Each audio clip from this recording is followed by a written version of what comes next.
You know those Instagram photos of snow-covered cottages that look absolutely magical? Well, I hate to break it to you, but living through an Edwardian winter was nothing like that cosy, filtered fantasy. The early 1900s in Britain was literally the deadliest time in history to face a harsh winter. Historians estimate that during particularly brutal Edwardian winters, as many as 1 in 15 elderly or very young people simply didn't survive until spring. That's not just uncomfortable, that's fighting for your life. Oh, and if you're enjoying these stories, I'd really appreciate a like or subscribe. Super curious where you're all listening from, so drop a comment with your location and what time it is there. Always blows my mind how people are falling asleep to this all over the world. All right, let's head back to rural England in 1905. Trust me, it's going to be quite a ride, but first, get comfortable. Seriously, adjust those pillows, pull up that blanket, because where we're going, you're going to want to be cozy. So, congratulations. You just woke up in a small Edwardian farm in Devonshire. The first thing you notice is how damn cold it is. Not like, ooh, let me grab a sweater cold. More like, I can see my breath hanging in the air above my bed cold. Your nose feels numb, your fingers are stiff. Unlike your warm bed right now, you've been sleeping on a horsehair mattress that retains about as much heat as a sheet of ice. The only warmth comes from the heavy wool blankets piled on top of you. Not 1, not 2, but often 4 or 5 thick, scratchy layers that weigh you down like a medieval torture device. Now the really fun part begins. You need to get up, but everything in your body is screaming not to leave the relative warmth of your bed. The floorboards, bare wood, mind you, not your plush carpet, might as well be sheets of ice, and there's no thermostat on the wall to crank up before your feet hit the floor. Maybe you're lucky enough to have a ceramic hot water bottle that was filled before bed. Probably not, though. Those were more for the wealthier homes. Instead, you might have a brick that was heated in last night's fire, wrapped in cloth and tucked under the covers. By now, it's stone cold. Looking around, you spot frost patterns on the inside of your window, not outside. Inside, the glass is so cold that the moisture from your breath has frozen into delicate fern patterns overnight, beautiful in a way that makes your bones ache just looking at it. On the wooden chair beside your bed sits the clothing you'll need to put on, and here's where Edwardian winter survival begins in earnest, with layers, so many layers. First comes the woolen undergarments, not the soft, comfortable merino wool base layers we have today. This is rough, scratchy wool that feels like you're wearing a cactus, but it works. The Jaeger company made wool undergarments that were popular year-round. Cooling in summer by wicking away sweat, warming in winter by trapping heat. You pull on woolen drawers, that's underwear to us modern folks, then a woolen undershirt or chemise. Already your skin is red and itchy, but that's better than freezing to death. Next comes the shirt or blouse, then perhaps a waistcoat or vest. Women would be wearing several petticoats. On top of that, a thick woolen jacket or dress, then a shawl or scarf wrapped around your neck, woolen stockings, heavy leather boots with perhaps newspaper stuffed in them for extra insulation, and finally a wool cap pulled down over your ears. Getting dressed took forever, but once you're bundled up, you're ready to face the day inside your own house. If you're planning to go outside, you'll need even more layers. The first job of the morning, lighting the fire. And this isn't just for comfort, it's literally the difference between life and death. The kitchen range is the heart of the Edwardian farmhouse. Black iron, massive and multi-purpose. It serves as stove, oven, water heater, and the primary source of warmth for the entire home. But first, you have to light the damn thing.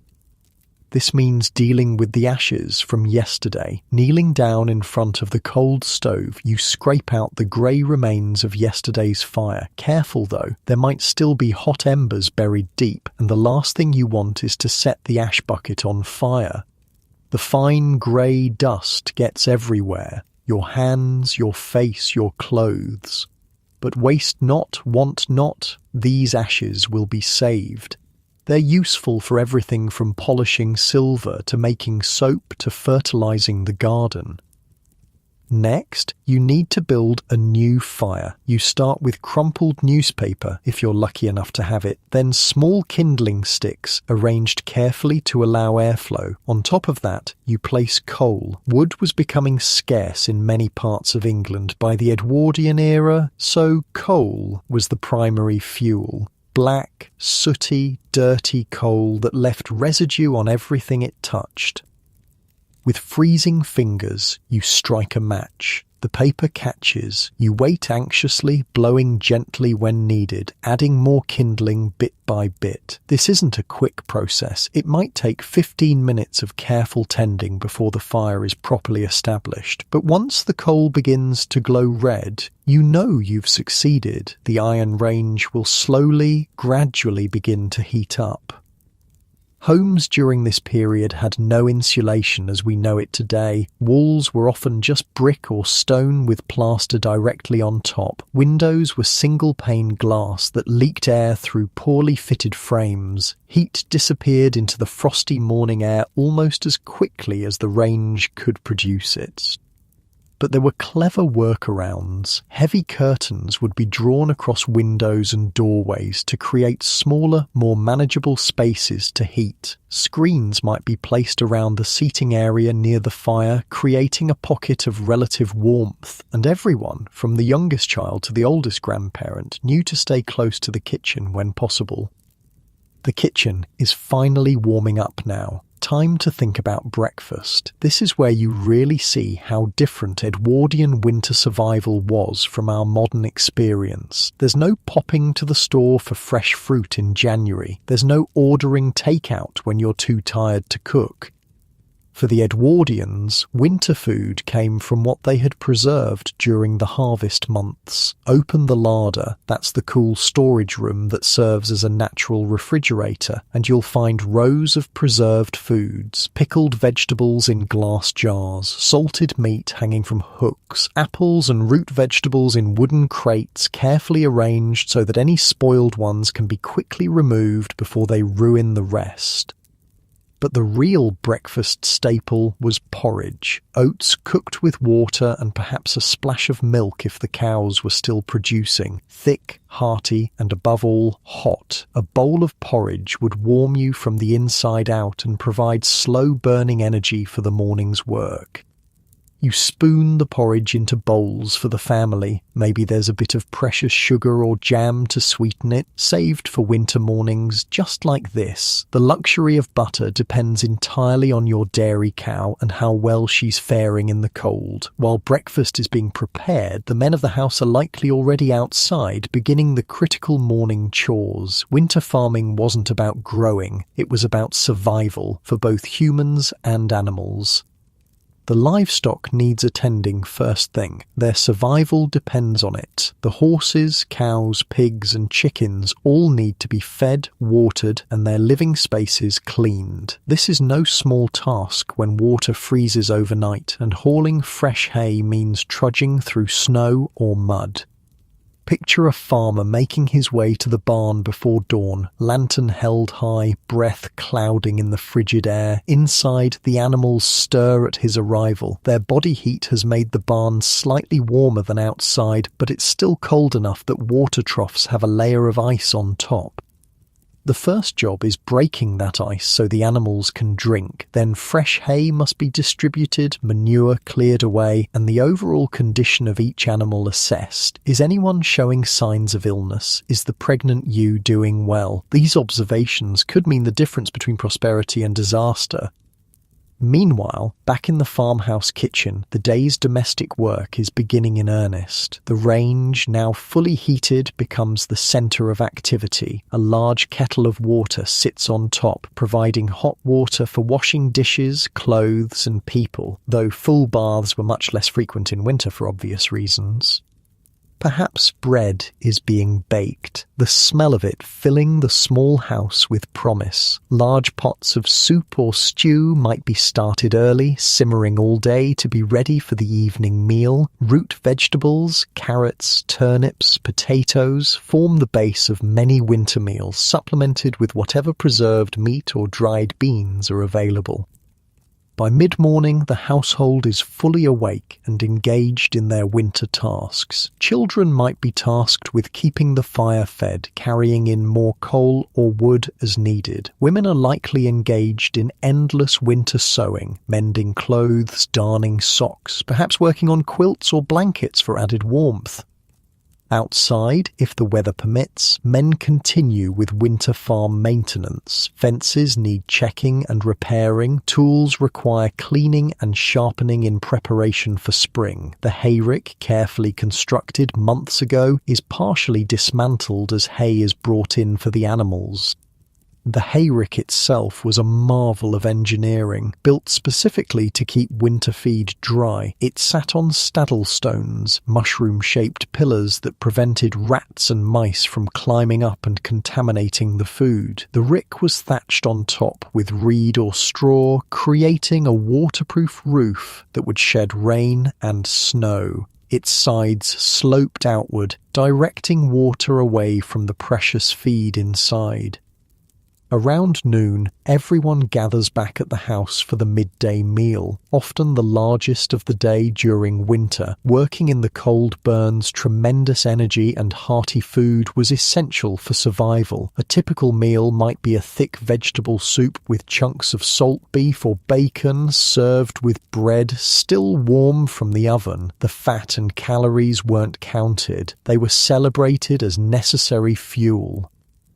The Edwardian farm kitchen has its own unique rhythm during winter. Without refrigeration, cooking strategies had to adapt. In cold weather, a cold larder might be set up in an unheated room or even outside a window in a special container. Leftover food could be stored there safely for a day or two.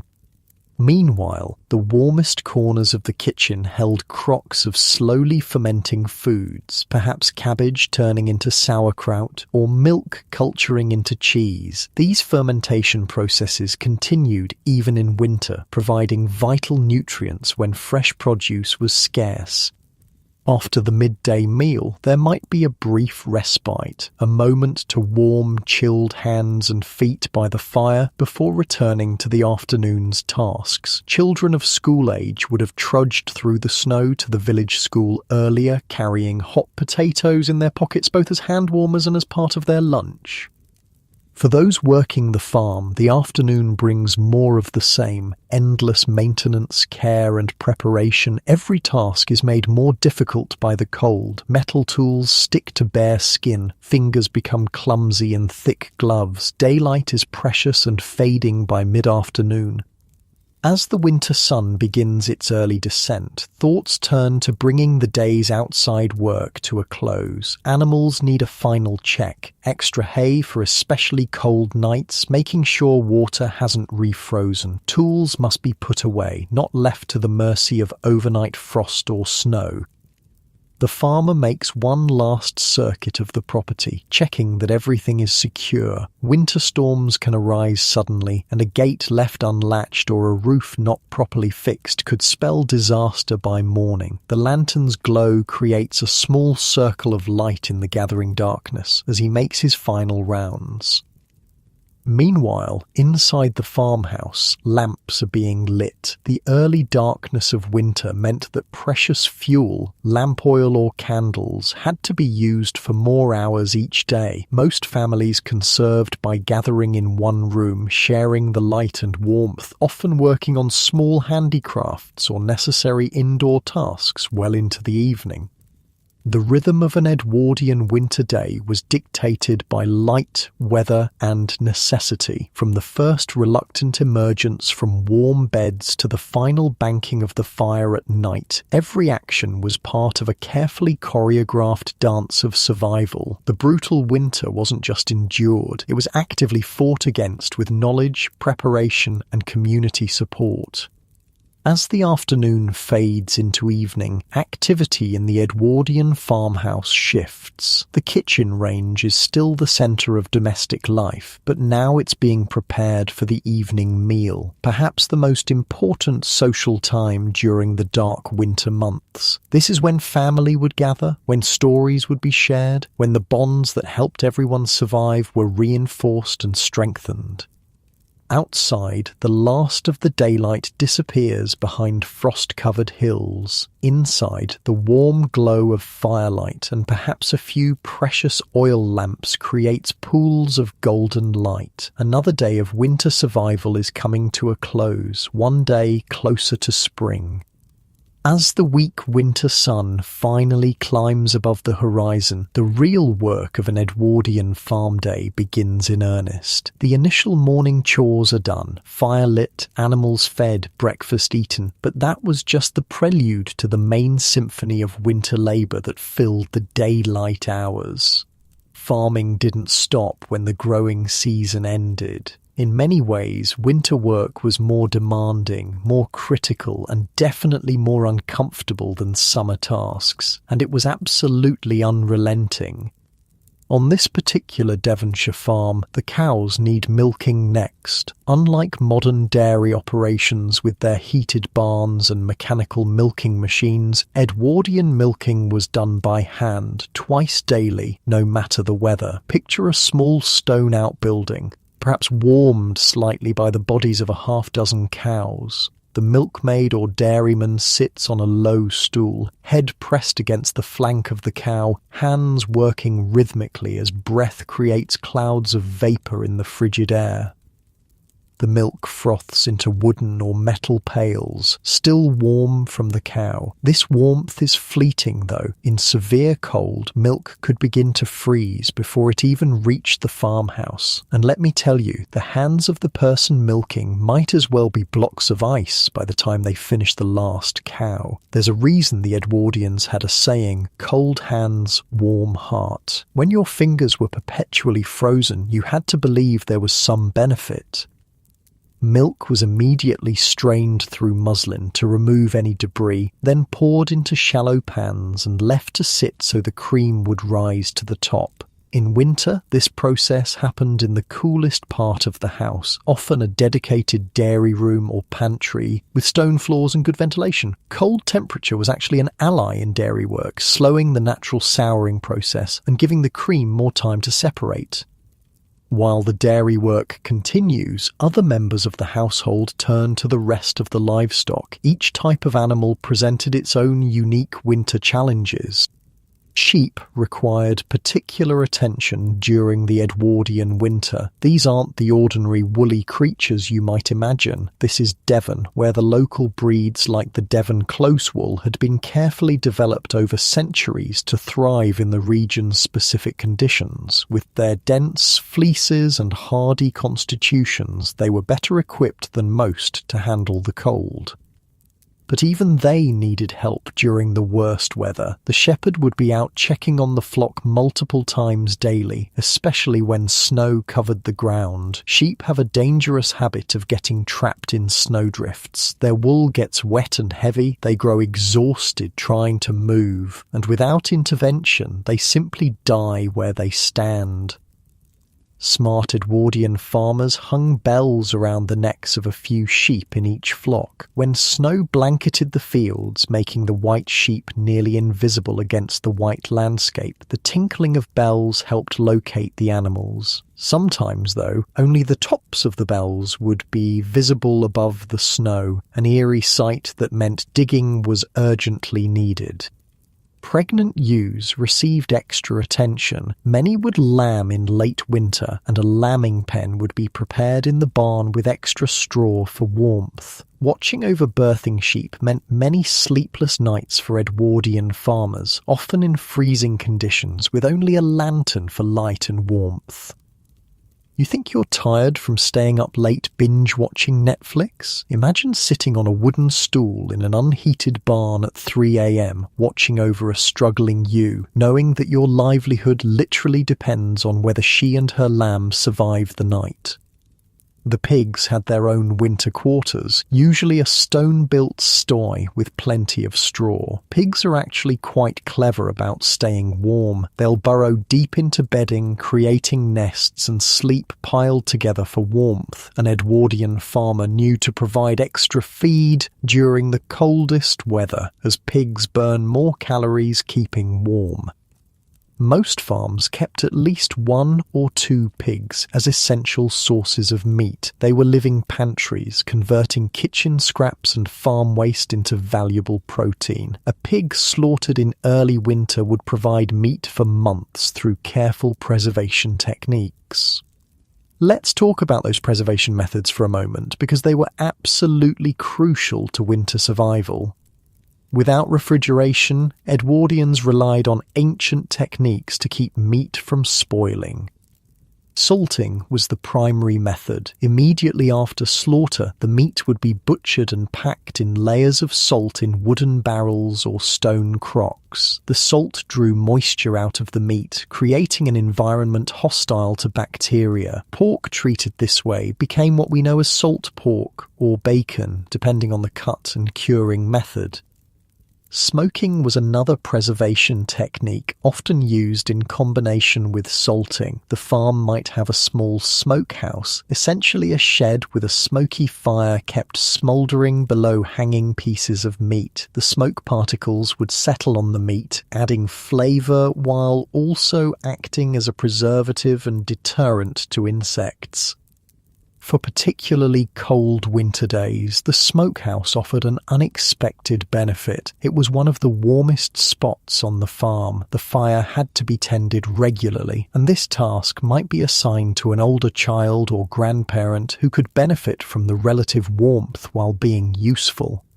While some workers focus on the animals, others turn to maintaining the farm's infrastructure. Winter was the time for repairs, fixing tools, mending harnesses, patching buildings. All the jobs that couldn't be done during the busy growing season were tackled now. The wagon shed becomes a workshop. Wheels need greasing, wooden parts checked for rot, metal fittings for rust. Edwardian tools were built to last, but they required constant maintenance. A neglected plough could mean disaster when spring planting time arrived. Inside these makeshift workshops, you'd find men working with wood, leather, and metal. They weren't specialists. Edwardian farmers had to be jacks of all trades. The same hands that guided a plough or milked a cow might be carving a replacement handle for a broken tool or carefully stitching a torn horse harness. And they did it all without electric lights or power tools. Work was done by daylight when possible, supplemented by lanterns or candles when necessary. Hand drills, planes, chisels and saws were used with remarkable skill passed down through generations. Winter was also the time for hedge laying, a traditional skill that transformed overgrown hedgerows into living fences. Using a billhook, a curved cutting tool with a hooked end, the hedger would partially cut through the stems of hawthorn, blackthorn, and other woody plants, then bend them over at an angle. The stems would heal in this position, creating a dense, stock-proof barrier that was both functional and beautiful.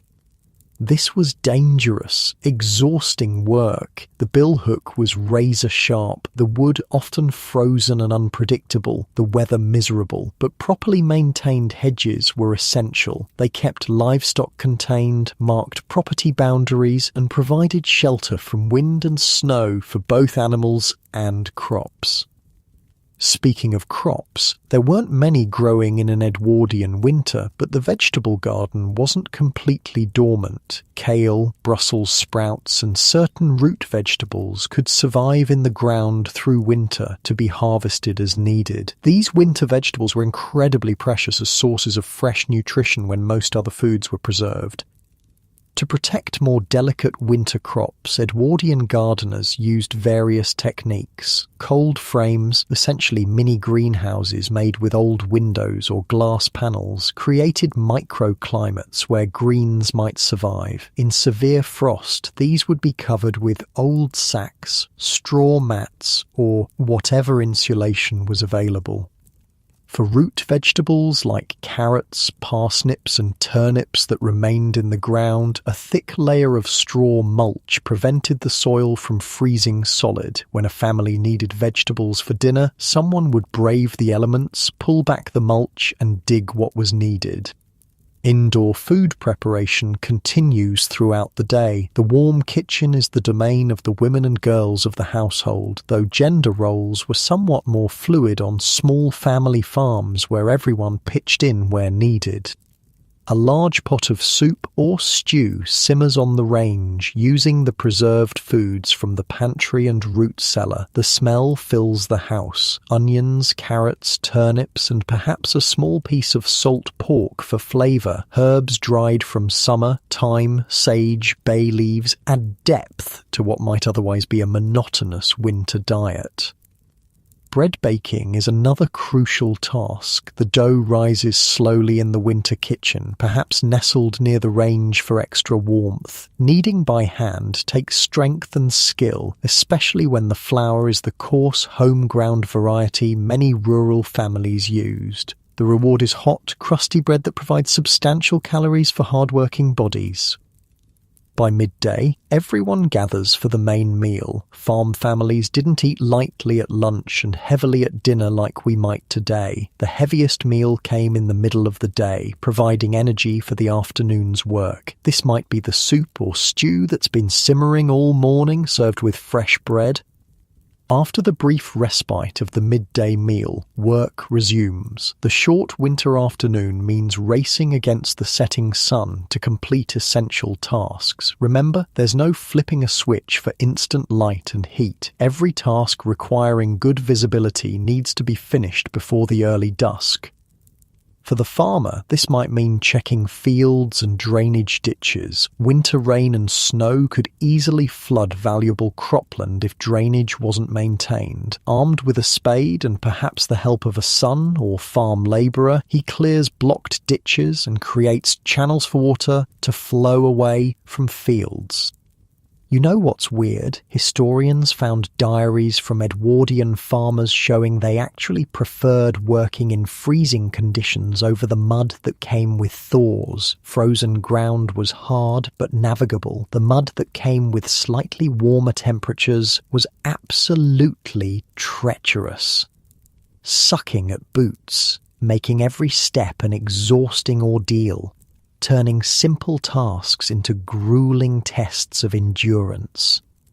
While the men battle the elements outside, the farmhouse remains a hive of activity. Winter was the time for textile work, spinning wool into yarn, weaving, knitting and sewing. These weren't just hobbies, they were essential skills that provided the family with clothing, blankets and other necessities. In the Edwardian farmhouse, you might find a mother teaching her daughter to knit thick wool socks, an absolute essential when leather boots were the only footwear available. The clicking of knitting needles provides a rhythmic counterpoint to the howling wind outside. And the wool itself might have come from the farm's own sheep, processed by hand through washing, carding and spinning. Even mending takes on critical importance in winter. A torn jacket or hole in a sock isn't just inconvenient, it could mean the difference between comfort and frostbite. So darning, patching and reinforcing are done with careful attention. Nothing is thrown away. Clothing is passed down, repurposed and patched until practically nothing of the original garment remains. As afternoon progresses, attention turns to preparing for evening and night. More firewood or coal must be brought in and stacked near the range. Oil lamps need filling, wicks, trimming. Candles, often made on the farm from tallow, animal fat, are readied. The transition from daylight to artificial light was significant. Activities requiring good vision, fine sewing, reading, detailed work were generally done during daylight hours. Evening tasks were chosen for their simplicity, things that could be done by touch and feel or in dim lamplight. With sunset approaching, it's time for the evening livestock check. Animals need fresh water, breaking ice again if necessary, more feed, and a thorough inspection for any signs of trouble. Cows need their second milking of the day. Chickens are counted and secured in their coop to protect them from foxes and other predators. Winter evenings came early and stretched long. By 4 or 5 p.m. in December and January, full darkness had fallen, but bedtime might not come until 9 or 10. These evening hours were filled with indoor tasks, illuminated by the warm glow of firelight, oil lamps, and candles. The limited light created pools of illumination surrounded by deep shadow. Family members would gather close to the light sources, their faces half lit, giving the scene an almost theatrical quality. The range fire might be damped down slightly to conserve fuel while still providing heat, casting flickering light across the kitchen. For children, this was often the time for lessons. The Edwardian period saw significant increases in rural literacy, with most farm children attending local schools. In the evening, they might practice reading aloud by lamplight or work on sums using slate and chalk. Adults used these hours for light handwork. Women might knit or mend by feel as much as by sight, their fingers knowing the motions so well they barely needed to look. Men might work on small wood-carving projects, whittle tool handles, or repair small items. Conversation flowed more freely in these evening hours than during the busy daylight. Family news was shared, plans made for the coming days, stories told and retold. In an age before radio or television, people entertained themselves and each other. Weather was always a central topic of conversation. Predicting tomorrow's conditions wasn't just casual small talk, it was crucial intelligence that would determine what work could be done, what precautions needed to be taken. Edwardian farmers were keen observers of natural signs, cloud patterns, animal behaviours, the feel of the air that might indicate changing weather. Red sky at night, shepherd's delight. Red sky in morning, shepherd's warning. This old rhyme about sunset and sunrise colours predicting weather actually has meteorological validity, and Edwardian farmers lived by such traditional knowledge. They supplemented these observations with barometers, glass instruments that measured air pressure and helped predict storms. A family barometer would be checked religiously, its readings discussed and interpreted based on generations of experience. As evening wears on, preparations begin for the next day. Bread dough might be mixed and set to rise slowly overnight. Clothes are laid out near the fire to warm for morning. Children are sent to perform final checks, making sure outside doors are securely latched, windows tightly closed, precious livestock locked safely in their shelters. The evening milking has produced more fresh milk. Some is set aside for breakfast. Some might be processed immediately, perhaps churned into butter in a small hand-cranked churn. In winter, butter making was actually easier than in summer, as the cool temperatures helped the fat separate and solidify properly. Fresh butter, pale yellow in winter when cows ate hay rather than green grass, would be shaped into blocks using wooden moulds carved with decorative patterns. These might be stored in a cool pantry or even outdoors in a protected spot if the weather was cold enough. Water for morning is brought in and placed near the range. This saved precious time during the rushed dawn hours and prevented having to break ice from the pump or well first thing. An Edwardian family thought constantly about such efficiencies, each small task positioned within a larger system of survival. By now, exhaustion is setting in. The physical labour of an Edwardian winter day, hauling water, chopping wood, tending animals, making repairs, cooking, cleaning, demanded tremendous energy. Modern studies suggest that a typical farm worker in this era burned 5,000 calories daily. That's equivalent to running a marathon every single day. Farm families didn't live in isolation, though. Even in winter, community connections were maintained. A neighbour might stop by with news, perhaps staying for a cup of tea before braving the cold journey home. These visits weren't just social, they were a crucial safety net, a way of checking that everyone in the scattered community was surviving. If someone hadn't been seen for a few days during particularly bad weather, neighbours would make a point of stopping by. In an era before telephones, this physical checking in was the only way to ensure everyone was safe. Many an elderly person or struggling family was saved by this informal monitoring system. Churches served as community hubs even in the depths of winter. Sunday services were rarely cancelled, no matter the weather. Families would bundle up in their warmest clothes and make their way to the village church, sometimes walking miles through snow. The church itself was rarely heated beyond a small coal stove, but the communal gathering provided both spiritual and social warmth. As darkness deepens outside, the Edwardian farm family begins preparing for bed. The fire is banked, carefully covered with ashes to keep it smouldering through the night without consuming too much fuel. This was a skilled task. Too much damping down and the fire might go out completely. Too little and precious fuel would be wasted. Oil lamps are extinguished one by one as family members retire, leaving perhaps a single candle to light the way upstairs. The darkness deepens, broken only by the faint red glow from the banked fire and perhaps moonlight streaming through frosty windows. The last person up, usually the farmer himself, makes a final check of the house. Doors secure, fire safe, water brought in for morning. These simple checks were part of a routine as old as farming itself, a routine that kept the household safe through another winter night. Finally, it's time to face the cold bedroom again. No one lingered over undressing in an unheated Edwardian bedroom. Nightclothes, often long flannel nightgowns or shirts, might have been warming by the kitchen fire and would be quickly changed into. Bed warmers, metal pans, filled with hot coals, or simply hot water bottles might have been placed between the sheets earlier to take the worst chill off. Then it's under the heavy blankets, perhaps with a family member or two nearby for shared warmth. In many farmhouses, children slept together not just to save space, but for literal survival, their combined body heat making the difference between comfort and dangerous cold.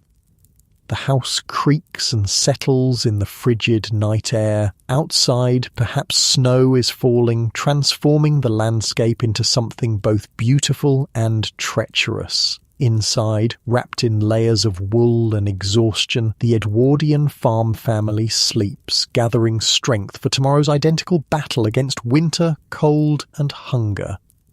Their sleep wasn't the uninterrupted 8 hours we consider ideal today. Most would wake in the night when the temperature dropped furthest, usually around 3 a.m. They might add more covers, huddle closer together, or simply endure until dawn brought the promise of the fire being rebuilt and life beginning again.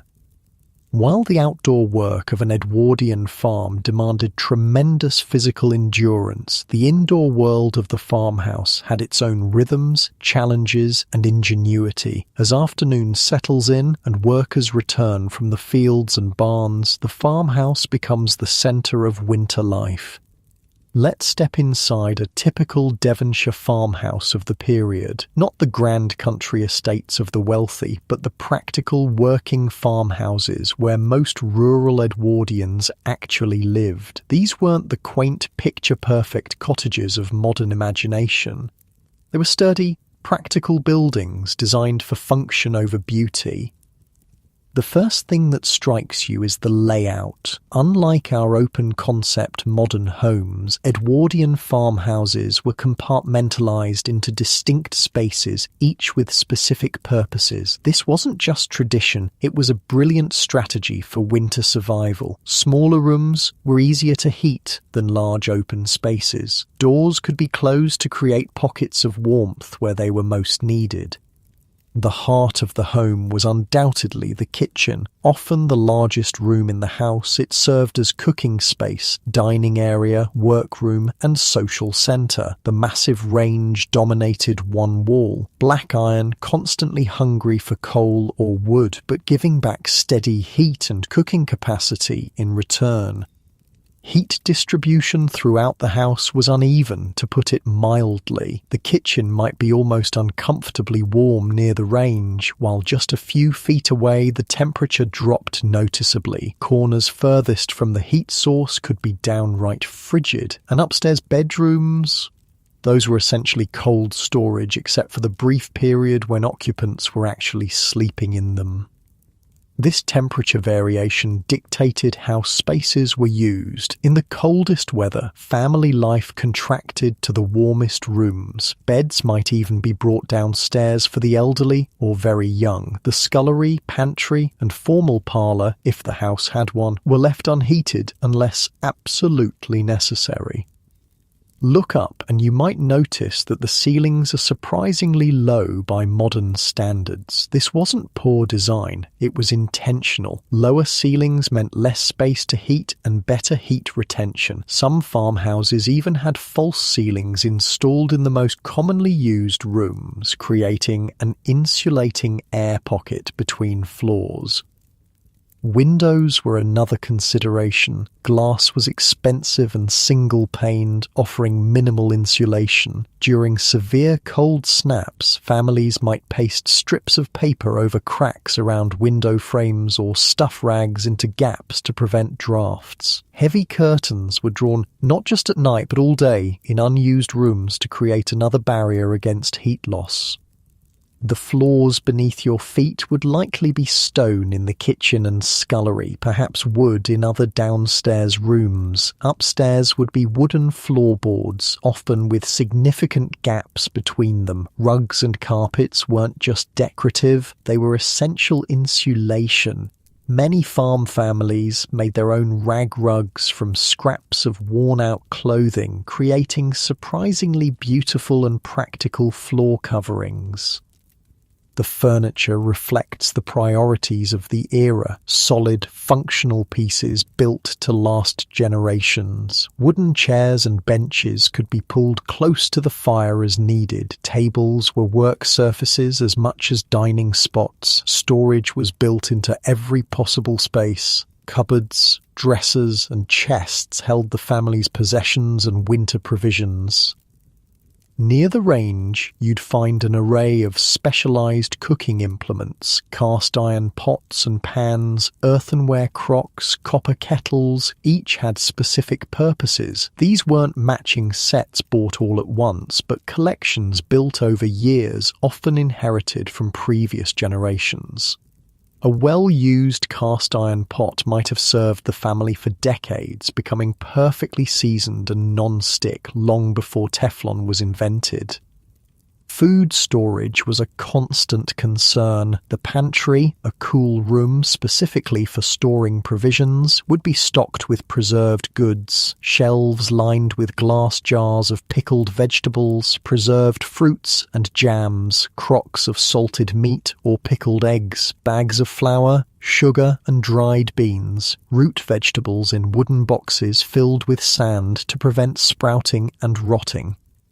Some larger farms had dedicated cheese rooms where wheels of farm-made cheese aged slowly through the winter. Cheese was particularly valuable during winter months, high in calories, protein, and fat. It kept well without refrigeration and provided essential nutrition when fresh foods were scarce. Water was another challenge. While some fortunate farms had pumps in the kitchen, many rural homes still relied on outdoor wells or springs. This meant multiple daily trips outdoors carrying heavy buckets, a particularly miserable task in freezing weather. Water was used and reused with careful planning. Washing water might later be used to scrub floors. The final rinse might water houseplants or be added to animal feed. The water situation influenced everything from cooking to personal hygiene. Full baths were rare in winter, perhaps once a week at most. Instead, people would take bird baths, washing essential areas with small amounts of water heated on the range. Even wealthy farm owners might go months without immersing themselves completely in water during the coldest periods. Laundry, too, had to adapt to winter conditions. Washing clothes was incredibly labour-intensive without modern machines. Water had to be hauled and heated in large copper tubs. Clothes were scrubbed by hand on washboards, wrung out, rinsed, wrung again, and then somehow dried in the damp winter air. In summer, laundry would be hung outdoors, but winter forced different solutions. Some items might be draped over racks near the kitchen range. Others might be hung in attic spaces where they would freeze dry, literally freezing solid and then gradually drying as moisture sublimated directly from ice to vapor. This method actually worked surprisingly well for certain items, though it could take days. For a farming family, the Edwardian class system still penetrated daily life, though perhaps less rigidly than in urban settings. A prosperous farm might employ several workers, farm labourers for the fields, perhaps a dairymaid, and possibly a girl to help with household tasks. These weren't servants in the formal sense of grand country houses, but workers who were nevertheless lower on the social ladder than the farm owner and his family. Winter changed these dynamics somewhat. With less field work to be done, labourers might be laid off until spring, especially on smaller farms. Only the most essential workers were kept on, those needed for livestock care and critical maintenance. This created a precarious situation for agricultural workers, who might struggle to support their families through winter months with little or no income. For those workers who did stay employed through winter, living arrangements varied. Some lived in the farmhouse itself, perhaps in attic rooms or lean-to additions. Others might occupy cottages on the farm property. A few would walk or cycle from nearby villages regardless of weather. The family that owned the farm, typically a farmer, his wife, their children, and perhaps elderly parents, occupied the main spaces of the house. The generational knowledge passed down through these families was a key element of winter survival. Grandmother might not be able to haul water anymore, but she knew exactly how to preserve meat or predict weather from aching joints and cloud patterns. Children had their own roles in the winter household. From a surprisingly young age, as little as 5 or 6, they would be assigned chores appropriate to their abilities. A young child might be responsible for keeping the kindling box filled or feeding chickens.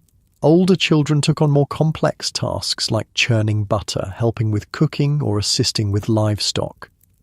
Childhood in Edwardian rural England wasn't the protected, play-centred experience we imagine today. Children were expected to contribute to the family's survival from the moment they were capable. Education happened around these responsibilities, attending the village school when possible, but often missing days when farm work demanded all hands. Winter evenings were when most formal learning happened. By lamplight, parents would help children practice reading, writing, and arithmetic. Books were precious possessions, carefully preserved and read repeatedly. A family Bible might be the only book in simpler homes, serving for both religious instruction and reading practice. The Edwardian period saw increasing literacy rates even in rural areas, with the Education Act of 1902 establishing more consistent schooling. Still, farm children's education was often interrupted and practically focused. They learned what they needed to survive and continue the family business, with additional skills considered luxuries. Speaking of luxuries, let's talk about winter foods. The Edwardian farmhouse kitchen produced meals that were hearty, practical, and designed to sustain workers through cold days of physical labor. While the wealthy might enjoy exotic imported foods even in winter, rural diets were largely determined by what could be produced and preserved locally.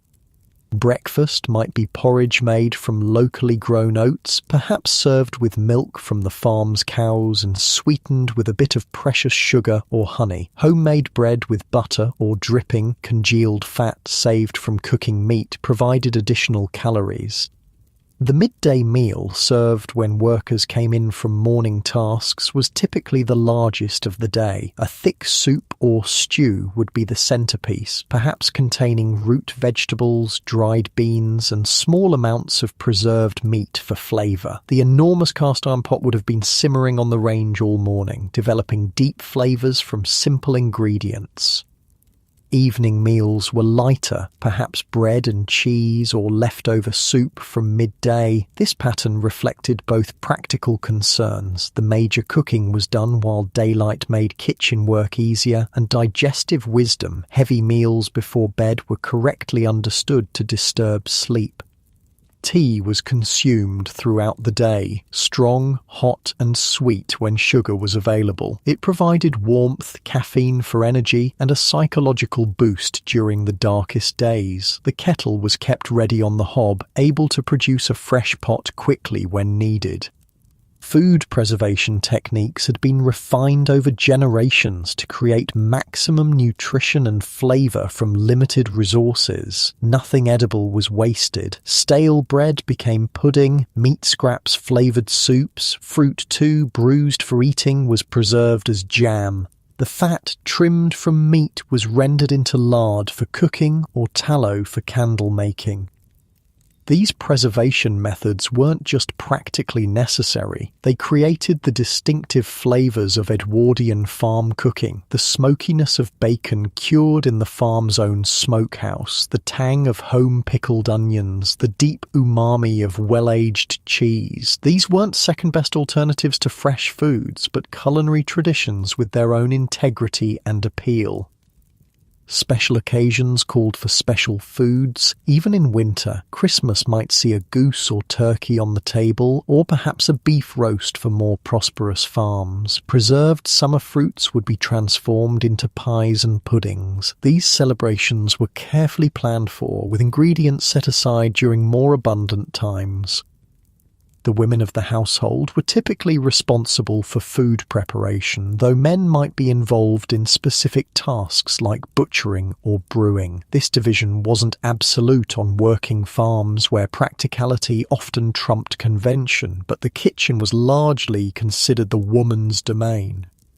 Health concerns were always present during winter months. Without modern medicine, even minor illnesses could become serious. The damp cold of a Devonshire winter brought respiratory infections, chilblains from poor circulation, and various aches and pains. The farmhouse medicine cabinet would contain a mix of commercial remedies and traditional preparations. Bottles of patented medicines shared space with herbs grown and dried from the garden, camphorated oil for chest congestion, witch hazel for bruises, peppermint for digestive troubles. These remedies had varying efficacy, but they represented the best options available. Serious illness presented difficult decisions. Doctors were expensive and often far away. A farm family might be reluctant to call for medical help except in dire emergencies. Instead, they relied on community knowledge, with experienced local women often serving as de facto healthcare providers for everything from childbirth to setting broken bones. Winter was particularly dangerous for the elderly and very young. Hypothermia, pneumonia, and influenza claimed many lives each year. Edwardian farm families were intimately familiar with mortality in a way modern people rarely are. Death was not hidden away in hospitals, but experienced directly in the home.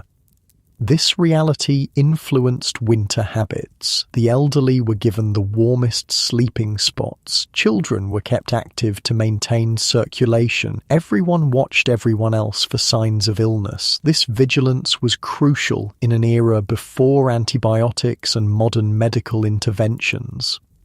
Despite these hardships, or perhaps because of them, Edwardian farm homes fostered remarkable resilience and ingenuity. Every problem had multiple potential solutions, often involving creative repurposing of available materials. Cold feet? Newspapers could be crumpled and stuffed into boots for insulation. A flat iron heated on the range, wrapped in flannel, and placed at the foot of the bed would provide hours of warmth. Hot bricks served the same purpose. Some families even heated bags of dried peas or beans, which retained heat surprisingly well. Darkness came early in winter, and lighting was both expensive and dangerous. Candles and oil lamps were used sparingly, and activities were planned around available light. Work requiring good vision was done near windows during daylight hours. Evening tasks could be performed by touch or in dim light. Knitting, for example, could be done largely by feel once the basic pattern was established. The rhythm of winter days was largely dictated by light and temperature. Rising at dawn, the family would immediately revive the banked fire from overnight. As the house slowly warmed, breakfast would be prepared and eaten. Morning chores, both indoors and out, would be completed while daylight allowed. Midday saw the main meal and perhaps a brief rest, especially for older family members. Afternoon work continued until dusk, which came distressingly early in December and January. Evening activities were chosen for their practicality under artificial light. Mending, food preparation for the next day, perhaps some reading aloud or music if the family was so inclined.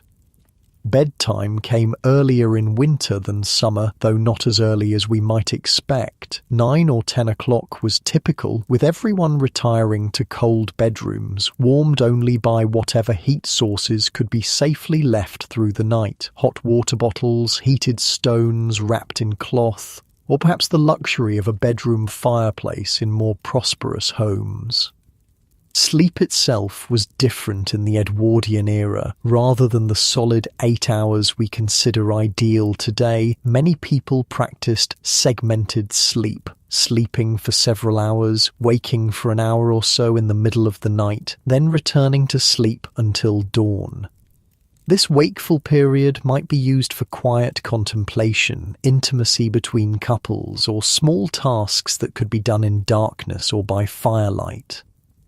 This sleep pattern aligned with the extreme length of winter nights in northern latitudes. In Devon in December, darkness might last 16 hours or more. No society, no matter how dedicated to productivity, could sleep that entire time. Instead, Edwardians adapted with these periods of nighttime wakefulness that were considered completely normal.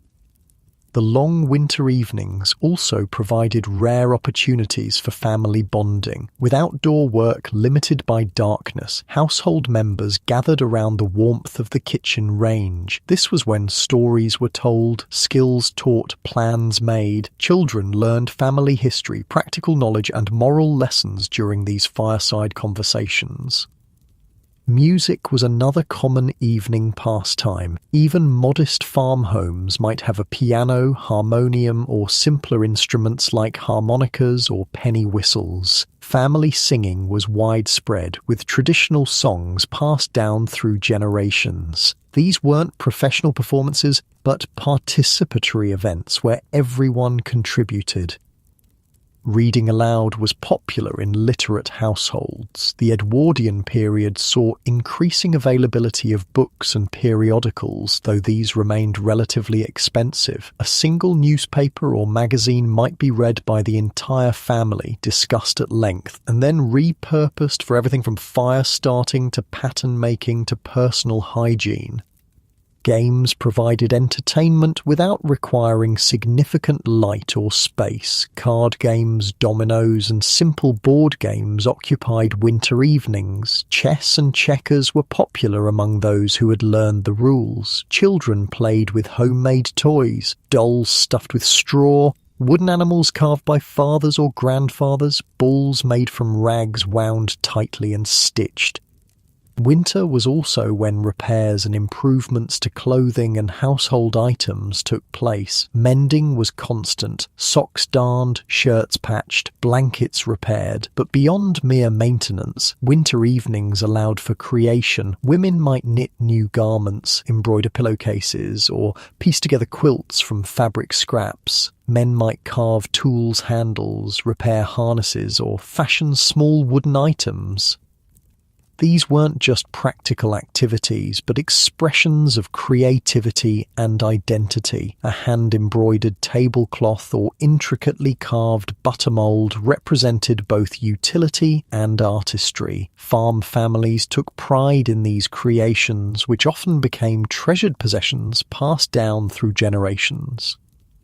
The social world contracted during winter, but it didn't disappear entirely. Neighbours remained important, especially in emergencies. If a farmer fell ill, neighbours would step in to care for his livestock. If a roof collapsed under heavy snow, the community would gather to repair it. This mutual aid wasn't just kindness, but a recognition of shared vulnerability. Next time, it might be your farm needing help.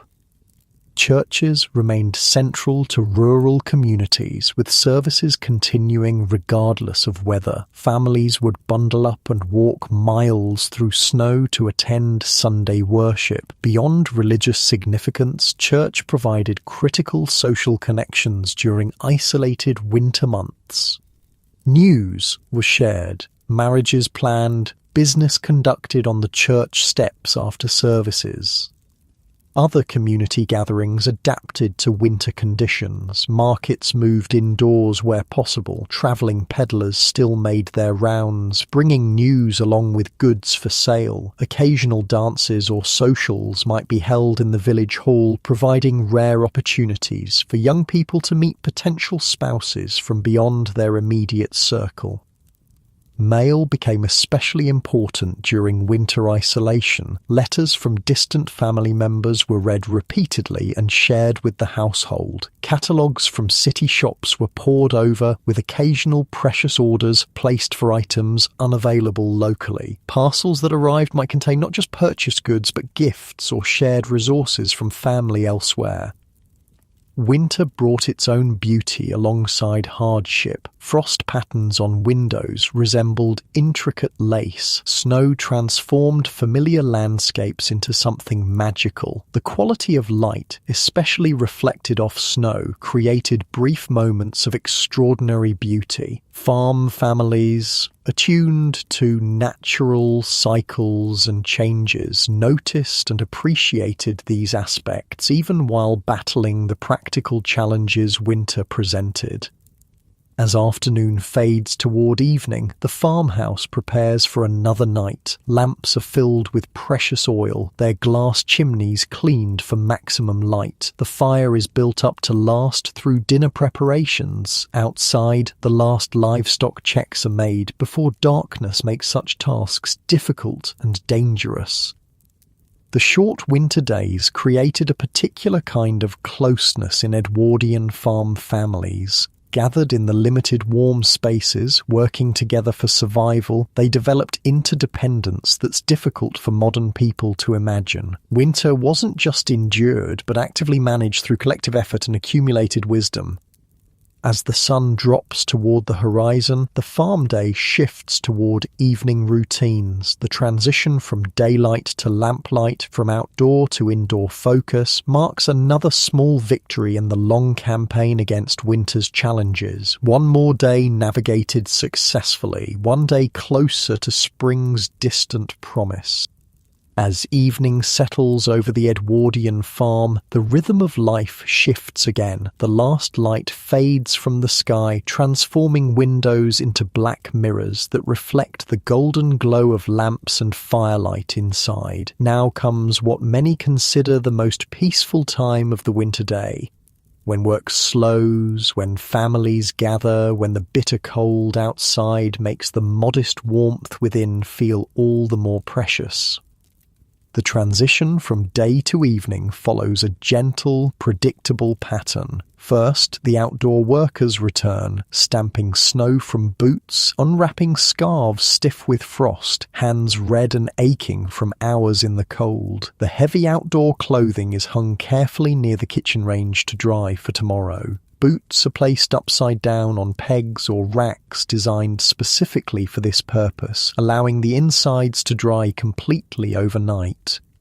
This moment, the return to the relative warmth and shelter of the farmhouse, carries both physical and emotional significance. The dangers of winter darkness are temporarily held at bay. The family is complete again, everyone accounted for and safe. There's a collective exhalation, a subtle relaxation of vigilance that's been maintained all day. Evening meals in Edwardian farm homes were typically simple affairs, especially compared to the hearty midday dinner. The kitchen range has been maintained throughout the afternoon, so the house is now at its warmest, a perfect time for gathering around the table. A typical winter evening meal might consist of bread and cheese, perhaps with pickled vegetables or the remains of midday soup reheated. Maybe there's cold meat from Sunday's roast, carefully portioned to last through several days. Tea is brewed fresh, strong, sweet, and warming. The dining table in a working farmhouse was rarely the formal setup we might imagine from period dramas. Instead, it was a practical, sturdy piece of furniture that served many purposes throughout the day: work surface, desk, ironing board, and finally, dining table. Meals were served family style, with dishes placed in the centre for everyone to help themselves. Tableware reflected the practical nature of farm life. Heavy ceramic plates and bowls designed to retain heat, steel cutlery with wooden or bone handles, mugs and cups of varying sizes and origins, perhaps some handed down through generations, others acquired from markets or as gifts. Unlike wealthy households with matching sets, farm tableware told a story of accumulation over time. Edwardian farm families didn't stand on ceremony for everyday meals, but they did observe certain social customs. The father typically sat at the head of the table, serving meat if there was any. Grace might be said before eating, regardless of how simple the meal. Children were expected to wait until adults were served before beginning, and to remain at the table until everyone had finished. Conversation during the evening meal had its own character, less hurried than breakfast, less focused on work than the midday dinner. This was when family news might be shared, when children might speak of their school day, when plans for tomorrow could be discussed in a relaxed manner. The quality of light, softer, warmer from lamps and candles rather than daylight, seemed to encourage this more reflective communication. After the meal, the kitchen would be put in order. Dishes were washed in water, heated on the range, dried and returned to their places. Leftovers were carefully stored. Crumbs might be collected for chickens or to add to future bread dough. Nothing was wasted. This cleanup was often a shared task, with children helping according to their ages and abilities. With dinner concluded and the kitchen tidy, the evening's activities could begin. These varied widely depending on the family's circumstances, preferences, and the particular demands of the season, but certain patterns were common across rural Edwardian households. Preparing for the next day was a priority. Bread dough might be mixed and set to rise slowly overnight, ready for early morning baking. Clothes would be laid out for morning, perhaps warmed by the fire before being taken to cold bedrooms. Any special tasks for tomorrow, perhaps a trip to market or a planned butchering, would require specific preparations. Once these practical concerns were addressed, the family could turn to maintenance tasks that were well suited to evening lamplight. This is when mending happened, darning socks, patching clothing, repairing harnesses or tools. The golden circle of light from an oil lamp created a natural workspace, with family members gathering close to share the illumination.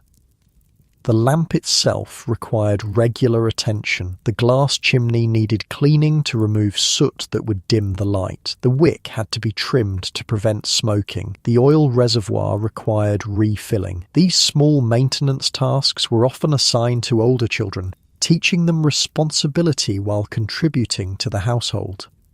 Fire management remained constant through the evening. The range needed regular feeding with coal or wood to maintain heat. In homes fortunate enough to have additional fireplaces in other rooms, these might be lit for evening gatherings, creating islands of warmth in the otherwise cool house.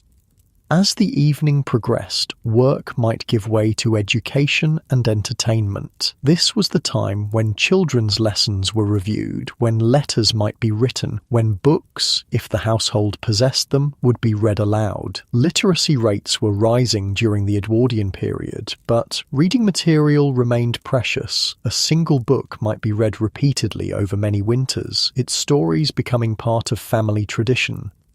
For families without books, oral storytelling filled the gap. Parents and grandparents shared tales from their own childhoods, local legends or stories passed down through generations. These weren't just entertainment, but vehicles for transmitting values, knowledge and cultural identity.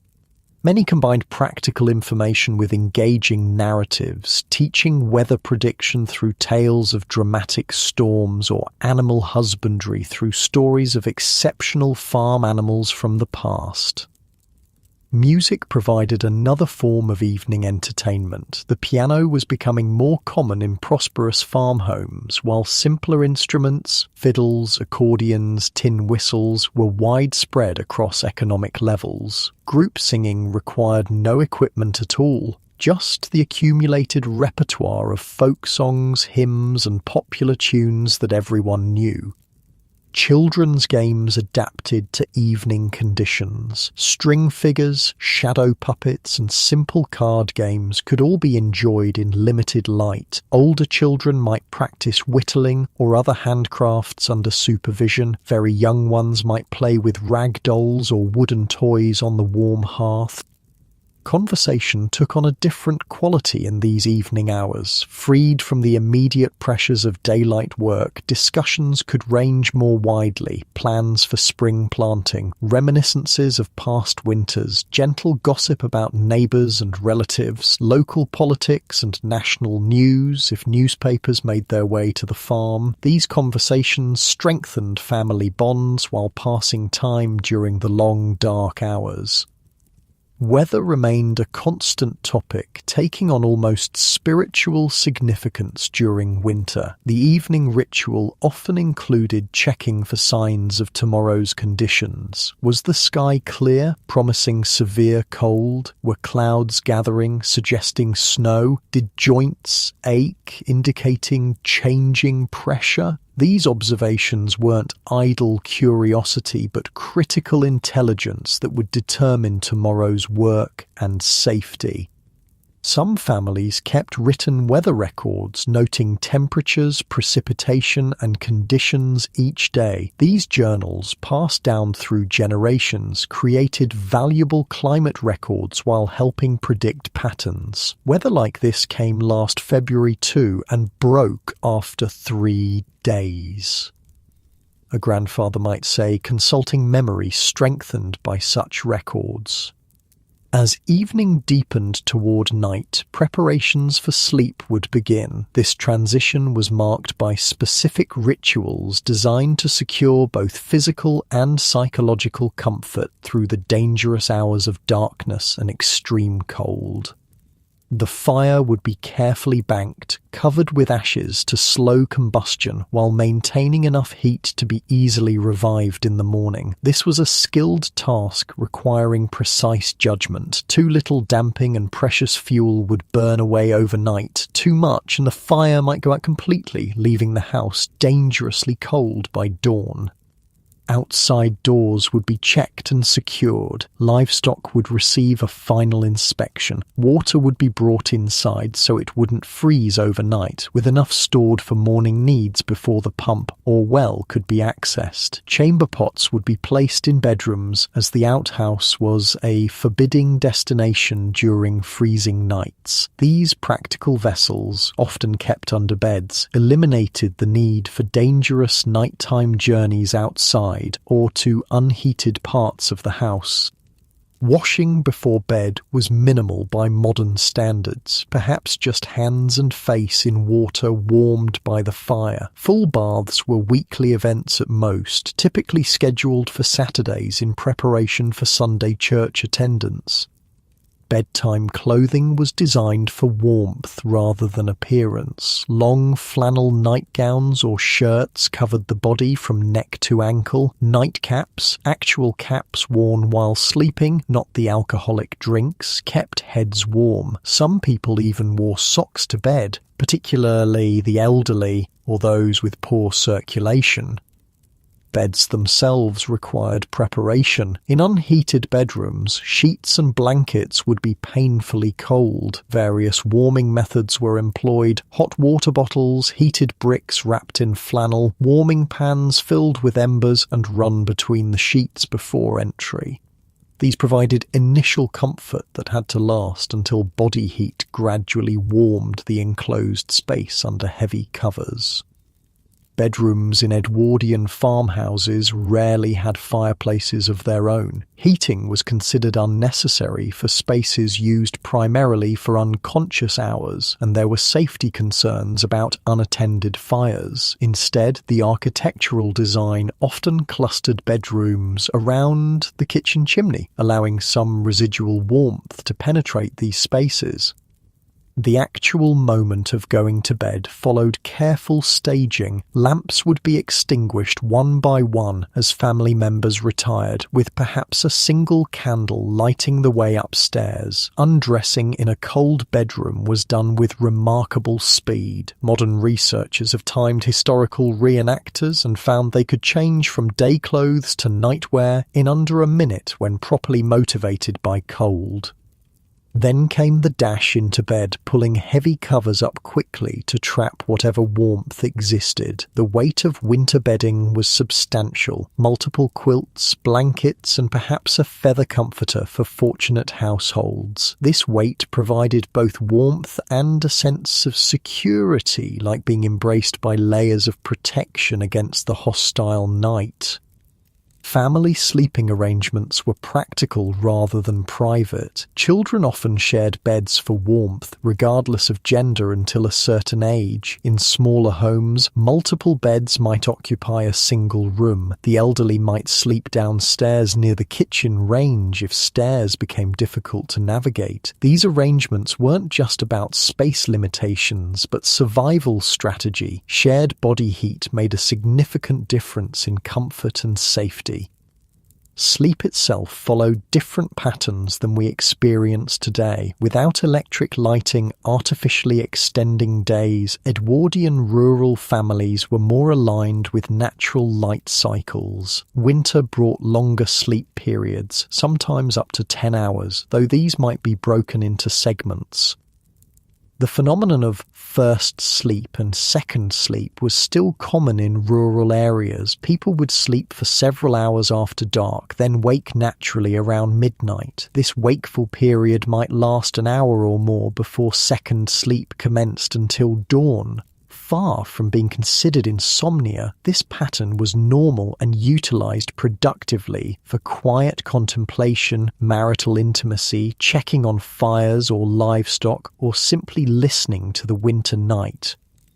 During this midnight waking, the house would be nearly silent and absolutely dark except for the faint glow of banked fires. The sounds would be minimal, the tick of a clock if the family owned one, the creak of the structure responding to cold, perhaps the distant howl of wind or fox. This peaceful interlude provided a different quality of consciousness than either daytime or full sleep. A liminal space for reflection impossible in our constantly illuminated modern world. The deepest cold came in the hours before dawn, when even banked fires burned low and the house's residual heat dissipated. This was when frost might form on the inside of bedroom windows, when water left in basins would freeze solid, when the extra blanket at the foot of the bed would be pulled up for additional warmth. This pre-dawn period was particularly dangerous for the vulnerable, the very young, the elderly, the ill. Families developed protective routines with someone, often the mother, rising in these darkest hours to check on children and older relatives, perhaps add fuel to fires, ensuring everyone remained safe through the night's coldest point. The awareness of vulnerability was constant. Winter night was not just uncomfortable, but potentially deadly. Carbon monoxide from improperly maintained fires, hypothermia from inadequate heating, fire from unattended lamps or candles. These dangers shaped behaviours and created vigilance that modern people with our smoke detectors and central heating can hardly imagine.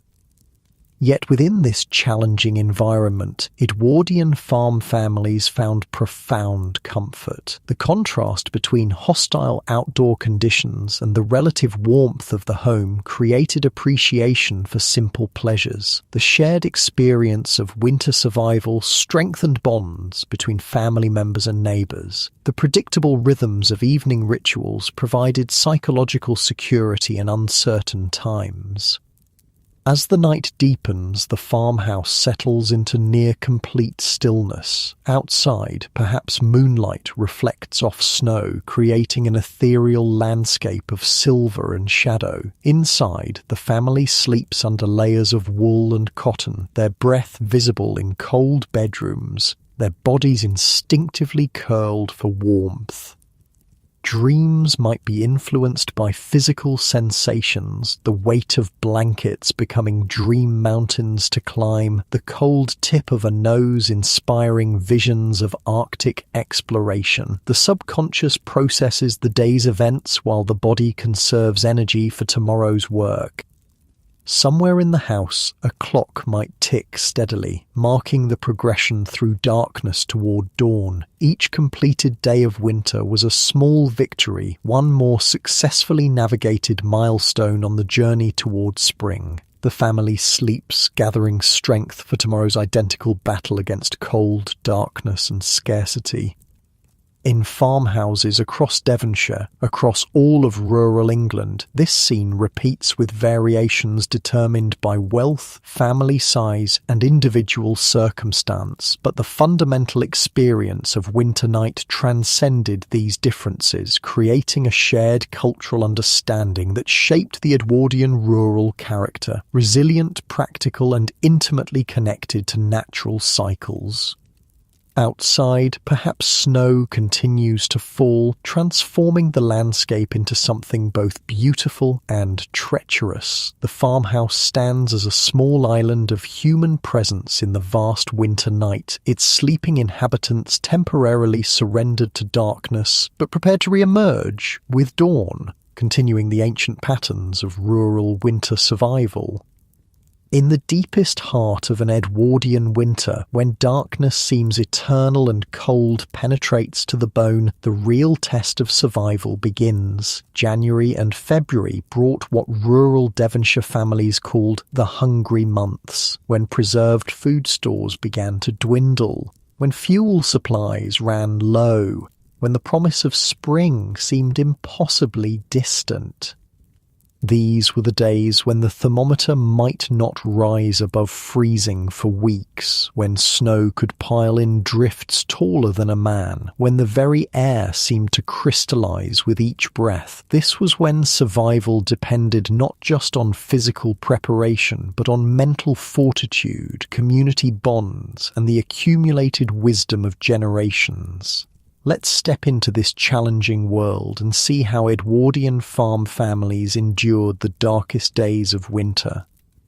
Dawn arrives late during these deep winter months, sometimes not until after 8 a.m. in northern parts of England. The family rises in darkness, their movements slow and deliberate in the frigid morning air. The first person up, often the mother or father, has the hardest task, leaving the relative warmth of bed to rekindle the banked fire.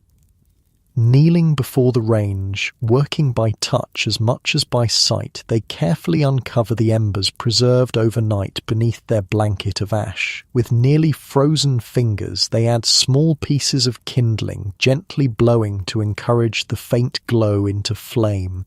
This daily resurrection of fire connects them to ancestors stretching back to prehistoric times. The fundamental human act of creating warmth from darkness.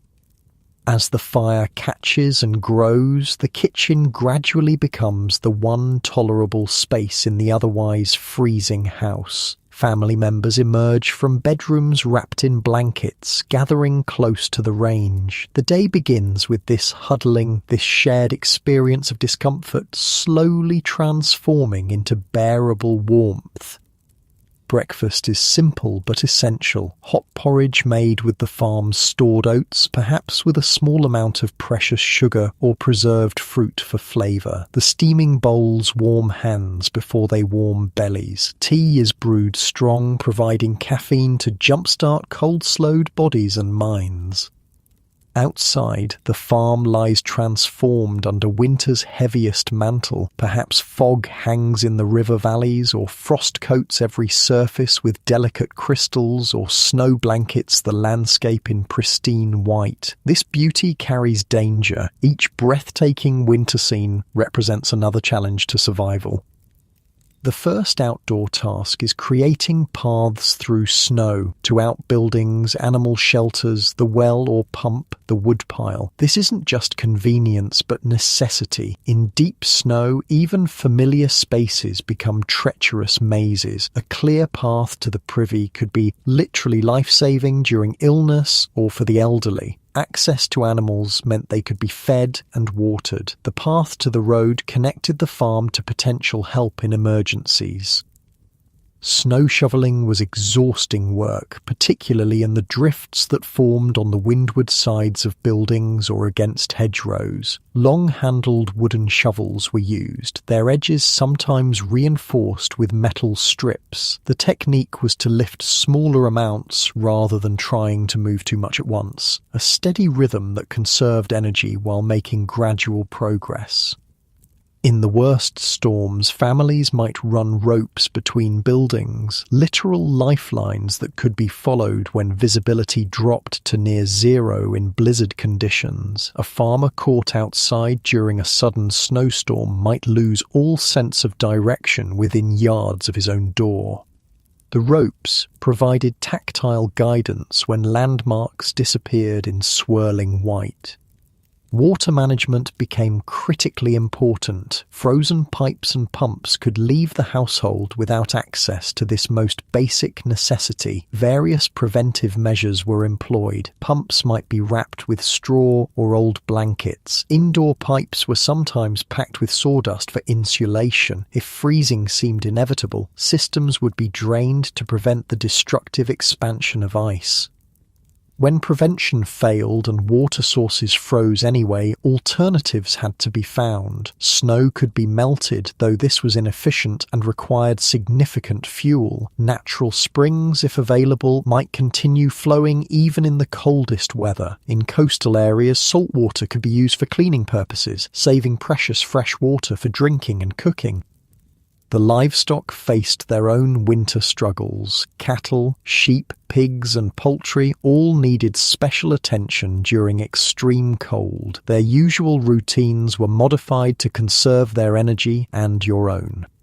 Water troughs needed constant checking and breaking of ice. Feeding schedules might be adjusted, providing more calories during the coldest periods and timing meals to maximize the animal's natural heat generation. Bedding was added generously to stalls and pens, creating insulating layers that trapped body heat. Special attention was paid to vulnerable animals, the pregnant, the very young, the elderly. A sheep about to lamb might be brought into a warmer space to protect the newborn from freezing. A cow close to calving received extra feed and the cleanest, most sheltered spot in the barn. Checking animals during severe weather meant multiple trips into the bitter cold. Each journey had to be carefully planned to accomplish maximum tasks with minimum exposure. Tools were gathered, feed prepared, water carried, all to limit time spent in dangerous conditions. Even with these precautions, winter brought inevitable losses. A chicken found frozen on its roost, a newborn lamb that couldn't be revived, a weakened elder cow that simply lay down one morning and wouldn't rise again. Edwardian farmers faced these deaths with stoicism, born of necessity. They mourned briefly, salvaged what they could, and focused on protecting the remaining animals.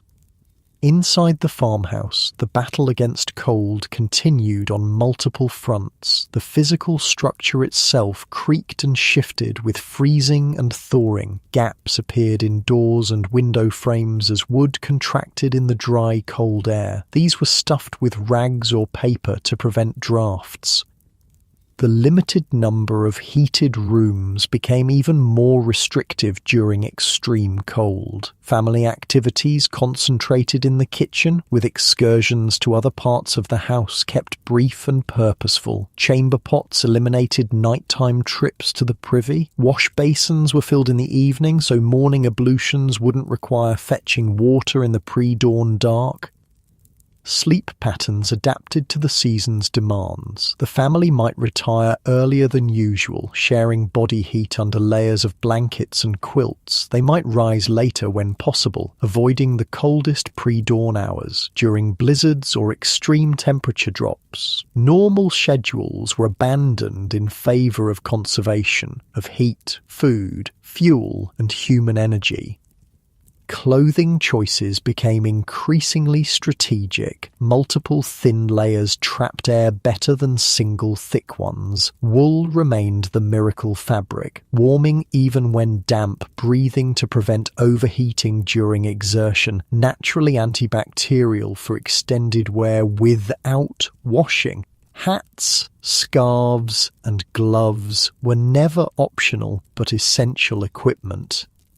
Food strategies shifted during these deepest winter weeks. Meals became simpler but more frequent, providing steady energy rather than large spikes and drops. Hot liquids, tea, soups, broths appeared throughout the day, warming from the inside out. Foods with high fat content provided concentrated calories and a sense of satisfaction that helped combat winter depression. The psychological aspects of deep winter survival were as important as the physical ones. Edwardian farm families understood what modern science has confirmed, that mental outlook significantly impacts physical resilience. Various strategies helped maintain spirits during these challenging months. Light became precious beyond its practical utility. Even the weak winter sun was welcomed enthusiastically when it appeared. Curtains would be opened wide to admit every possible ray. Outdoor tasks would be rescheduled to take advantage of sunny periods. The family might pause momentarily in their work to turn faces toward the light, absorbing both warmth and psychological comfort. Artificial light was used judiciously but meaningfully. Oil lamps might burn a little longer on particularly dark evenings. Extra candles might be lit for special occasions. The firelight itself was maximized, banking the fire in ways that produced more flame and illumination when family gatherings occurred. The creation of beauty within harsh circumstances provided emotional sustenance. A branch of winter berries brought inside, ice crystals on a window admired for their intricate patterns, the golden glow of firelight on faces gathered around the hearth. These small aesthetic pleasures acknowledged that humans need more than mere survival. They need moments of wonder and appreciation. Celebrations took on heightened importance. Traditional winter holidays, Christmas, New Year, Candlemas, were observed with whatever resources could be spared. These weren't the elaborate affairs of wealthy households, but simple markers that connected the family to broader community and historical rhythms. A special meal might be prepared using ingredients saved specifically for the occasion. Small gifts, often handmade during long evenings, would be exchanged. Songs or stories particular to the season would be shared. These celebrations provided psychological landmarks in the otherwise monotonous winter landscape. The social world contracted during severe weather but remained vitally important. Neighbouring farms maintained contact through occasional visits, weather permitting. News was shared, resources sometimes exchanged, mutual aid organised for those in particular need. A farmer with extra firewood might share with a widow whose supply ran low. A family blessed with a good dairy cow might bring butter to neighbours with none. These weren't just acts of charity, but pragmatic investments in community survival. Today's giver might be tomorrow's recipient. The harsh reality of Edwardian winter forged interdependence that transcended normal social boundaries. Churches remained operational regardless of weather, though attendance might drop during the worst conditions. Sunday services provided not just spiritual comfort, but essential social connection. After worship, people lingered to exchange news, arrange assistance, and simply enjoy human contact beyond their immediate household. Ministers or pastors made efforts to check on isolated parishioners during extreme weather. These visits served both spiritual and practical purposes, bringing comfort to the lonely while ensuring no one had fallen through the community safety net. The village doctor, if one existed locally, might make emergency calls regardless of conditions. Stories abound of heroic journeys through snowstorms to reach patients in need. These medical professionals, still relatively rare in rural areas, were treasured community resources whose health and safety everyone had a stake in protecting. Local knowledge became increasingly valuable as winter deepened. Which road would remain passable longest after a snow? Which spring never froze completely? Which elder in the village could predict weather changes with uncanny accuracy? This collective wisdom, accumulated over generations and shared freely, multiplied each individual's chances of survival. Children experienced deep winter differently than adults. For them, snow transformed familiar landscapes into magical playgrounds, sledding down hillsides, building snow figures, engaging in snowball battles. These activities provided exercise and joy during otherwise restricted days. Adults might join briefly, recapturing moments of lightheartedness amid serious concerns. School attendance became erratic during severe weather. Rural schools might close completely during blizzards or when temperatures dropped below certain thresholds. Education continued informally at home, reading by firelight, arithmetic lessons disguised as games, practical skills taught through daily activities. Throughout these challenging weeks, Edwardian farm families maintained hope by looking for signs of winter's eventual retreat. These weren't just pleasant observations, but critical intelligence about changing conditions that would affect planning and work. The gradual lengthening of days was noted and celebrated. A cock's stride was the traditional measure. Each day after winter solstice brought sunlight extended by roughly the length of a rooster's step. By early February, the difference became noticeable without measurement, precious additional minutes of evening light for outdoor tasks.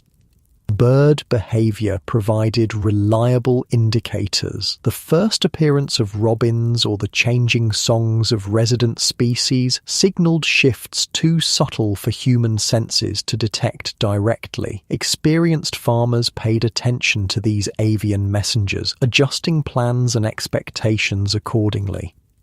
Plant life, even in apparent dormancy, responded to changing light and temperature. Snowdrops might push through frozen ground in protected spots. Willow stems took on a yellowish hue as sap began rising imperceptibly. Buds on certain trees swelled slightly, promising rather than delivering spring's renewal.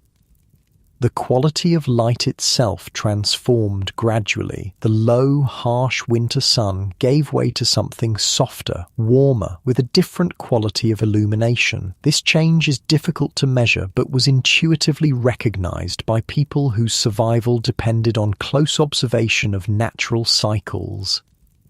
Weather patterns began subtle shifts. Perhaps the snow that fell was wetter, heavier. Perhaps the ice that formed was less substantial, quicker to melt. The wind might carry occasional hints of less frigid air. These changes came inconsistently, with frequent retreats back into winter's grip, but their periodic appearance provided psychological sustenance.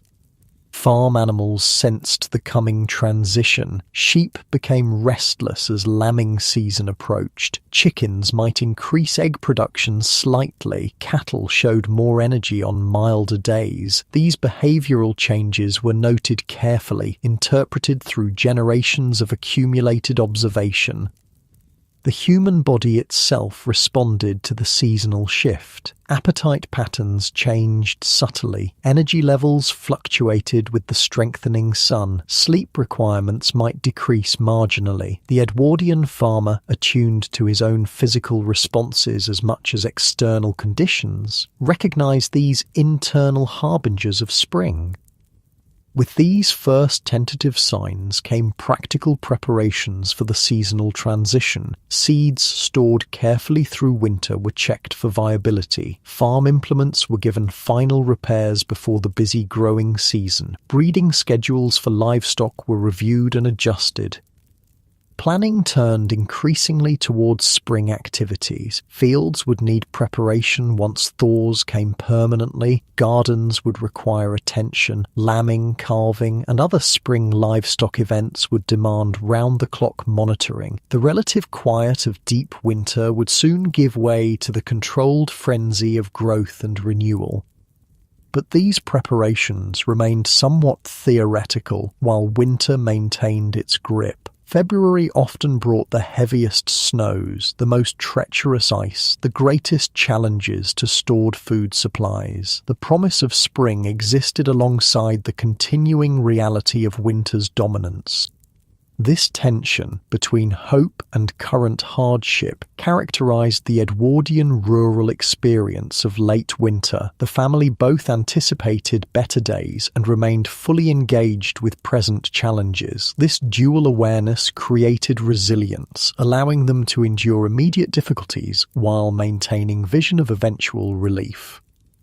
As February progressed into March, the balance gradually shifted. Thaws lasted longer. Frozen ground softened periodically. Birdsong increased in frequency and variety. Light extended noticeably into evening hours. These changes were celebrated quietly, without excessive optimism that might be crushed by winter's inevitable temporary returns.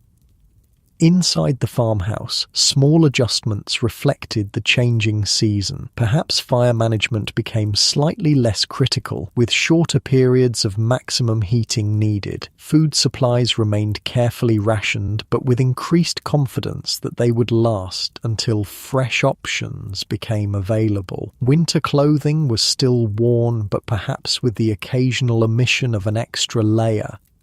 Evening activities began, including more discussion of coming seasons. Garden plans were debated, field rotations considered, livestock breeding decisions finalized. These conversations had practical purposes, but also served as verbal rehearsals for the preferred future: spring's renewal and summer's abundance. The psychological burden of winter began to lift incrementally. The oppressive sense of endurance gave way to anticipation. The family's mood lightened with the lengthening days, not abandoning caution, but tempering it with measured optimism. This psychological shift was as important as any physical preparation for spring. Winter survival required a particular mental discipline, focus on immediate needs, conservation of all resources, careful management of expectations. The transition to spring mentality involved calculated risk-taking, investment of resources for future return, expanded horizons of possibility. Through all these subtle changes, the fundamental rhythms of farm life continued. Morning chores, midday meals, evening gatherings. The Edwardian farm family maintained the structures that had carried them through winter's darkest days, gradually modifying rather than abandoning proven routines. Night temperatures remained dangerously low, even as daytime warming increased. Evening fire banking continued with the same care. Bedrooms stayed frigid. Extra blankets remained necessary. The contrast between day and night conditions grew more pronounced, requiring flexibility in clothing and activity planning. The farm animals responded to changing conditions with increased energy and sometimes challenging behavior. Horses grew friskier, requiring careful handling. Cattle became more restless in their winter quarters. Sheep approaching lambing needed closer monitoring. These shifts created additional work but signaled welcome movement towards spring's renewal. As March established itself, the first true spring activities became possible during milder periods, perhaps pruning fruit trees on a sunny afternoon, maybe repairs to fences damaged by winter storms, possibly even some preliminary soil preparation in particularly well-drained areas. These tasks were approached cautiously, with awareness that winter could reassert itself at any moment. The transitional weeks brought their own unique challenges. Mud became nearly omnipresent as frozen ground thawed, creating difficult conditions for both humans and animals. Paths that had been easily navigated when frozen became treacherous quagmires. Boots required frequent cleaning. Animals needed extra attention to prevent hoof problems.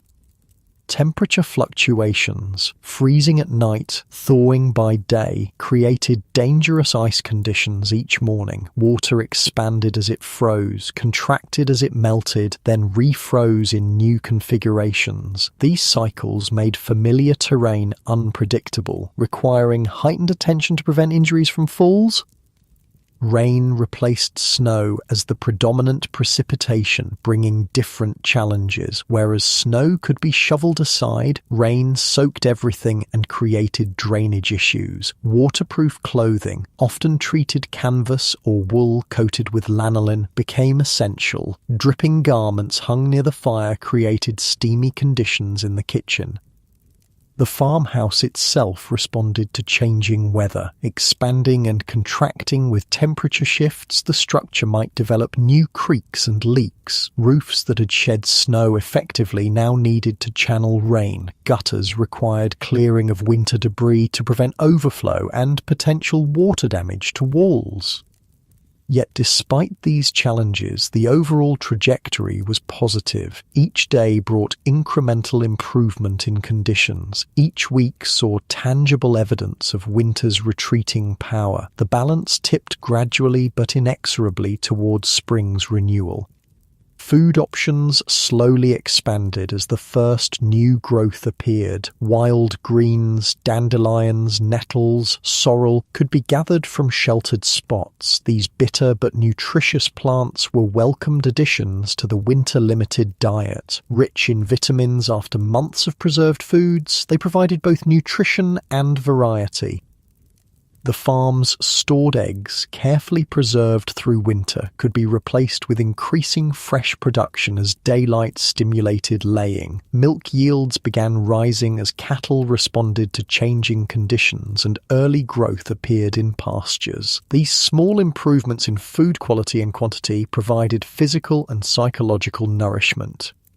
Community activities increased with improving weather. Neighbours visited more frequently, planning for shared spring work, perhaps exchanging labour for ploughing or lambing, created anticipation of increased social connection. Churches might hold special services marking the seasonal transition, providing spiritual recognition of nature's renewal. Markets resumed more regular operations as travel became easier. The range of available goods expanded somewhat. News circulated more freely. These connections to the wider world reduced the isolation that characterized deep winter, reminding the farm family that they were part of broader human networks. By late March, genuine spring work became possible during favourable periods. The first seeds might be planted in sheltered garden areas. Fields could be prepared on drier days. Livestock could be released briefly into pastures for exercise and the first tentative grazing. These activities required careful timing and remained subject to weather setbacks, but their very possibility signalled winter's weakening hold. Through all these transitional experiences, the Edwardian farm family maintained the resilience developed during winter's challenges. They approached spring cautiously, conserving resources until renewal was certain, preserving the habits of care and attention that had ensured survival through the darkest days. Their experience of seasonal transition differed profoundly from our modern relationship with winter. Without instant heating, grocery stores, weather forecasting apps, or emergency services, they navigated changing conditions through direct observation, accumulated wisdom, and community support. They felt the turning of the year in their bodies, their work, their daily calculations of resource use. Looking back across more than a century, we might see their lives as unimaginably difficult, their winter endurance as almost superhuman, yet they themselves would likely have seen nothing extraordinary in their seasonal adaptations. This was simply life as they knew it, challenging certainly, but navigable through knowledge, preparation, and community. Perhaps there's something valuable for us in remembering their experience. In our climate-controlled modern lives, we've gained tremendous comfort and safety, but possibly lost something of our ancestors' intimate connection to natural cycles. Their necessary attentiveness to subtle environmental changes, their careful stewardship of limited resources, their interdependence with community and landscape, these might offer wisdom for our own uncertain future. As we lie warm in our beds, perhaps we can appreciate both the distance we've travelled from the Edwardian winter experience and the threads that still connect us to those resilient farmers, the desire for warmth and light in darkness, the satisfaction of shared meals in cold seasons, the hope that rises with lengthening days, the fundamental human capacity to endure difficulty while maintaining vision of better times. The Edwardian farm family, gradually emerging from winter's grip into spring's promise, reminds us of both human vulnerability and remarkable adaptability. Their winter survival required physical preparation, certainly, but equally important were the less tangible resources. knowledge passed through generations, community bonds that transcended individual limitations, the psychological resilience to maintain hope during the darkest days.